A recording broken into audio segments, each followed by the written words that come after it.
Hey guys, welcome to my video. So, what is EJU? EJU एक तरह का Japanese exam है जो कि जापानीज ऑर्गेनाइजेशन जाको लेती है, JACCO। जैसे इंडिया के अंदर NTA होता है, वैसे ही जापान के अंदर ये ऑर्गेनाइजेशन है JACCO, जो कि वर्क करती है जापानीज गवर्नमेंट के अंदर। अब ये JACCO का क्या काम है? ये मल्टीपल एग्जाम्स कंडक्ट कराती है, जो कि जिनकी वजह से जो बच्चे हैं वो जापानीज यूनिवर्सिटी में सेलेक्ट होते हैं। अब वो बच्चे अगर जापान में ही हैं तो उनका एग्जाम अलग होगा, बट कुछ यूनिवर्सिटीज ऐसी हैं जो कि अलाउ करती हैं कि जो जापान में कि वो बाहर के बच्चे यहाँ पे आके पढ़ सकें। अब वो बाहर के बच्चे किस बेसिस पे आएंगे, उस एग्जाम का नाम है EJU। सिर्फ EJU नहीं है एक एग्जाम जिसकी मदद से आप जापानीज यूनिवर्सिटीज में जा सकते हो, और एग्जाम्स भी हैं, but this is very vast exam. हाँ, सो अब बात करते हैं EJU किसकी तरह है इंडिया में। EJU it's equivalent to CUET। EJU और CUET एक हद तक सेम ही है। जैसे कि CUET देने के बाद आपको कॉलेजेस में अप्लाई करना पड़ता है, और मतलब CUET में जिस तरह से आपको सब्जेक्ट सेलेक्ट करने पड़ते हैं अपने उसके रिगार्डिंग, यूनिवर्सिटी के रिगार्डिंग, उसी तरह EJU में भी आपको सब्जेक्ट सेलेक्ट करने पड़ते हैं, और सब्जेक्ट सेलेक्ट करने के बाद आप एग्जाम देते हैं। एग्जाम देने के बाद आपका जो स्कोर आता है फिर वो आपको अपनी यूनिवर्सिटी को दिखाना रहता है। यूनिवर्सिटी वाले डायरेक्ट आपको उनकी वेबसाइट पे मिल जाएगा कि वो अगर EJU से एडमिशन ले रहे हैं तो वो किस बेस, मतलब वो आई मीन कौन से सब्जेक्ट उन्हें चाहिए। अगर सोचिए कोई एक यूनिवर्सिटी है जापान में, जो फॉर एग्जांपल यूनिवर्सिटी ऑफ चीबा, एक चीबा यूनिवर्सिटी नाम से असली में है, नॉट हम हाइपोथेटिकल नहीं कह रहा, वो उनके यहाँ पे अगर BSc इन मरीन साइंसेज है, वैसे ये PG कोर्स होता है, बट फॉर एग्जांपल BSc इन कोई भी जूलॉजी है, और BSc इन जूलॉजी वो इंग्लिश में करा रहे हैं, जो कि फॉरेन स्टूडेंट्स के लिए काफ़ी प्रेफरेबल ऑप्शन है। ऑब्वियसली अब किसी को जापानीज नहीं आती तो ऑब्वियसली बात है वो इंग्लिश चूज करेगा। और अब आपको BSc करनी है तो आपने उसकी यूनिवर्सिटी में गए, आपने देखा कि वहाँ पे BSc इन जूलॉजी इंग्लिश में अवेलेबल है, जो कि आपकी लैंग्वेज है, तो वो पूरा कोर्स इंग्लिश में कराएंगे। फिर आपने वहाँ पे देखा कि उसमें एडमिशन कराने के लिए क्या कहते हैं उसको, जो सब्जेक्ट्स हैं वो हैं आपके physics, chemistry, biology, English, just like CUET। Mostly physics नहीं होती है, I think chemistry and biology होती है। तो वो लोग आपको खुद ही बता देंगे कि आपको EJU में कौन से सब्जेक्ट्स की जरूरत है, ठीक है ना। अब इतना करने के बाद आप क्या करोगे, आपको पता चल गया, अब आप EJU का फॉर्म भरोगे। EJU का फॉर्म कैसे भरते हैं? देयर आर मल्टीपल ऑप्शंस, नहीं, for Indians there are single options. Obviously उनकी वेबसाइट है खुद की। अगर आप EJU का फॉर्म भरना चाहते हैं और बाकी रोड मैप चाहते हैं तो प्लीज DM मी। आपके सामने ID भी आ रही होगी, मैं टेलीग्राम पे आपको कांटेक्ट कर सकता हूँ। And for Instagram it's Laksh/Vasist/12। You can DM me there for any queries. और अगर आपको प्रीवियस ईयर क्वेश्चन पेपर्स वगैरह चाहिए so I can help also. So let's continue to the video. अब आगे क्या होगा कि आप वो फॉर्म भरेंगे। अब फॉर्म कौन भरवाता है, एक छोटा सा आपको वो और बता देता हूँ। जैसे इंडिया में NTA फॉर्म भरवा रहा है CUET के। सो अब ये इंडिया है, जापान तो नहीं है कि ना वो JACCO जो होता है वो खुद ही अपने सारे करवा दे, सब कुछ हैंडल कर ले यार, उसको पूरी दुनिया का संभालना है। तो ये JACCO वाले क्या करते हैं, EJU को एक कंपनी के, एक प्राइवेट नॉन प्रॉफिट ऑर्गेनाइजेशन के हाथों में दे देते कि आप यहाँ का काम संभालो। तो इंडिया में जो कि EJU संभाल रहा है, पेपर नहीं बना रहा, मतलब जो टेस्ट ले रहा है और जो क्वेरीज ले रहा है, जो कि एडमिट कार्ड आपको भेज रहा है, एडमिनिस्ट्रेशन के जितने भी सारे काम कर रहा है, उस ऑर्गेनाइजेशन का नाम है मोसाई, MOSSAI। इनके जो हेडक्वार्टर्स हैं वो न्यू दिल्ली में है, और मैं मोसाई के हेडक्वार्टर्स तो कभी नहीं गया, बट मैं प्लेंटी ऑफ काउंसलर्स और उनके कुछ टीचर्स से मैं मिला हुआ हूँ। सो उनके हेडक्वार्टर्स वहाँ पे हैं। तो मोसाई EJU कंडक्ट करवाता है। This is the most good language. So मोसाई EJU कंडक्ट कराता है। अब क्या होगा, आपने फॉर्म भरा, अब फॉर्म की फीस क्या होगी, I don't know, I think मेरे टाइम पे कुछ 850 थी, कुछ मतलब मान लो $10 to $15 के बीच में ही होगी, और इंडियन रुपीज में ज्यादा से ज्यादा वो 1100-1200 जाएगी। मेरे टाइम पे थी वो अराउंड 850 थी, टैक्सेस लगा के 900 हो गई थी।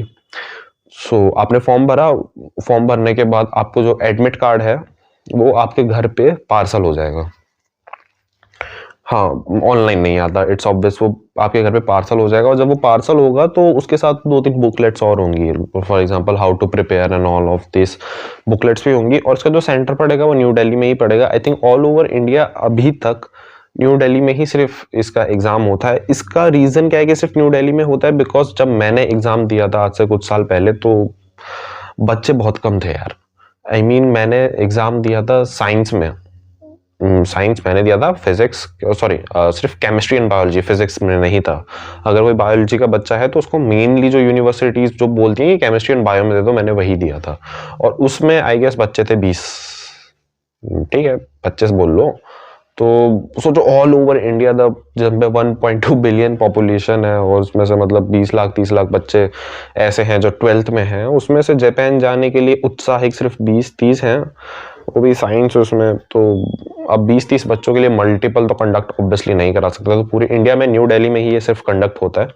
आपको वहाँ जाना पड़ेगा और अपना वो जो एडमिट कार्ड है वो दिखाना पड़ेगा। आपके पास एग्जाम आएगा, एग्जाम को आपको शायद 50 मिनट 60 मिनट्स में कंफर्म देना होता है।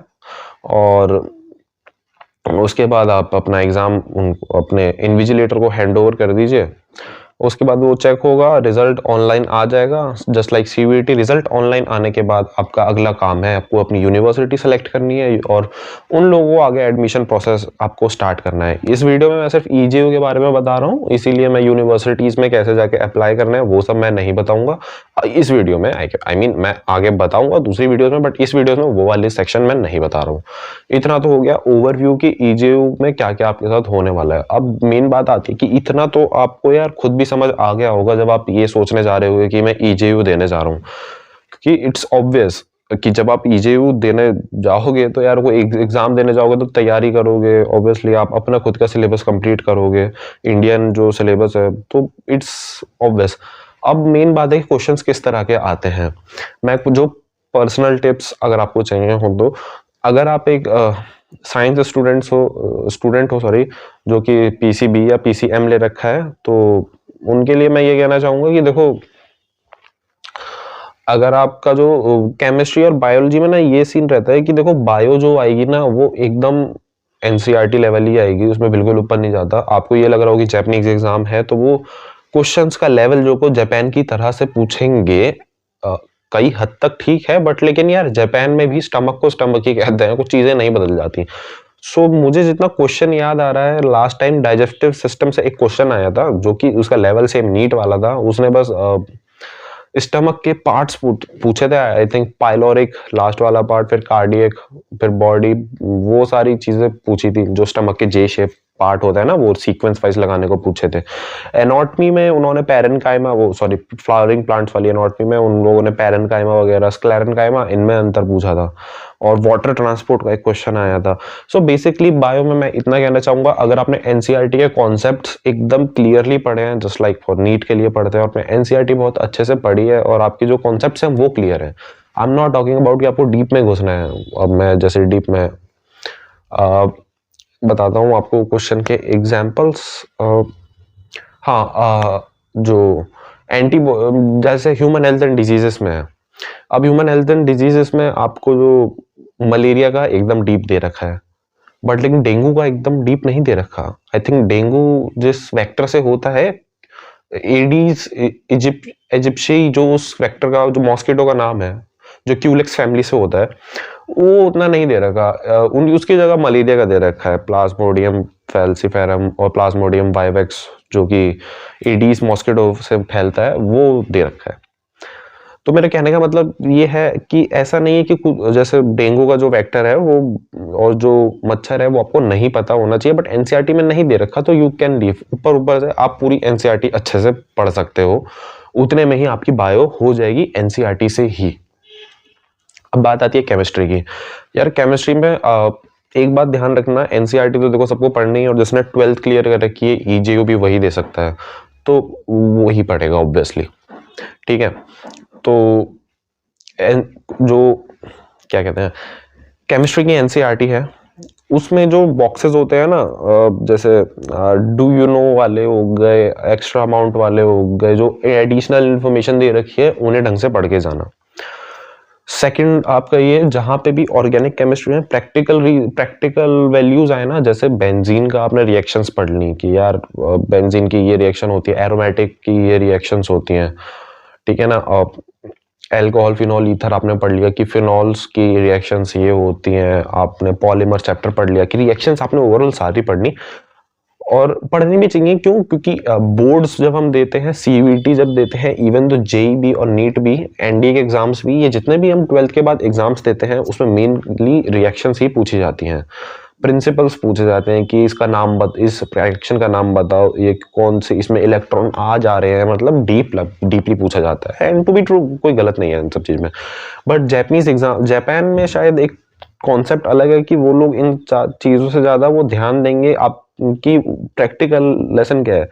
आई थिंक वो उसमें क्वेश्चंस थोड़े अलग थे, जैसे कि बेंजीन जो है वो किन चीजों में काम आता है, ऐसे क्वेश्चंस थे। और ऐसा नहीं कि एनसीईआरटी में लिख नहीं रखा है, एनसीईआरटी में लिख रखा है, बट हम लोग ही ध्यान नहीं देते।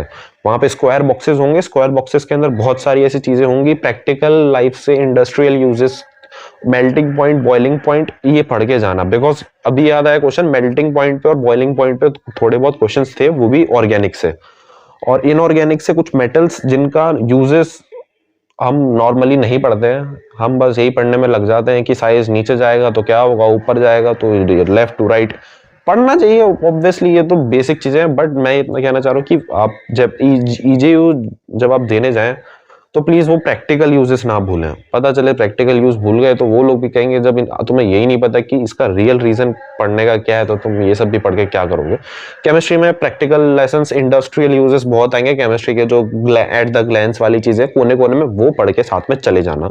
और जो आपका सिलेबस है वो पढ़ना ही है, बस इतने में हो जाएगा।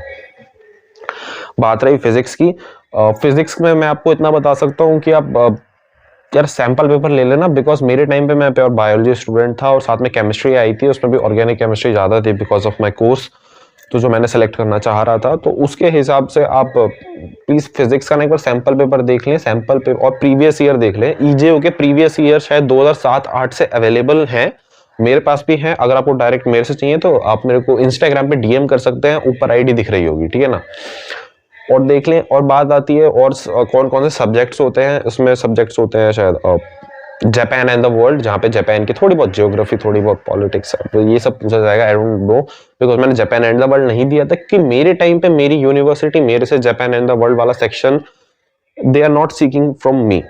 But Japan and the world very common subject है, जो कि हर जगह उस ईजेयू में होता है, मतलब यूनिवर्सिटीज आपको कहेंगे कि ये दो।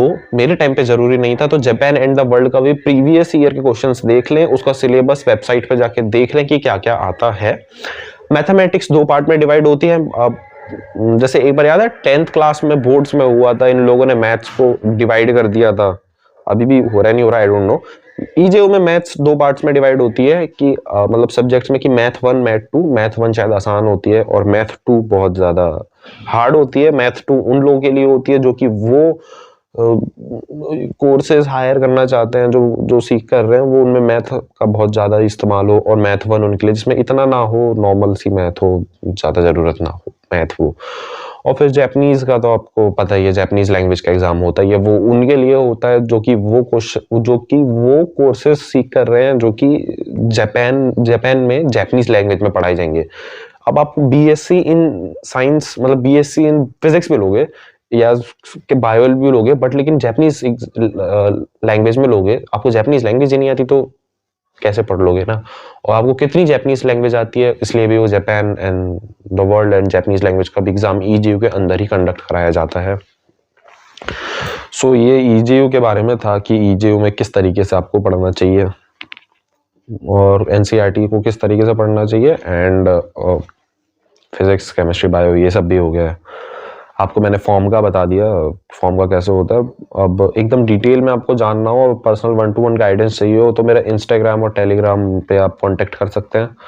And subscribe this channel. And अगली वीडियो में आई थिंक मैं आपको सैंपल पेपर एनालाइज करके बता दूं जापान का, और भी एग्जाम्स हैं एक MEXT नाम से एग्जाम होता है जापान का, जिसमें स्कॉलरशिप मिलती है, महीने की 1-1.5 लाख रुपए की स्कॉलरशिप मिलती है। तो वो अगर देना है तो उसके बारे में भी मैं और वीडियोस में बताऊंगा नेक्स्ट वीडियोस में। For more info subscribe to my channel and नमस्ते, थैंक यू।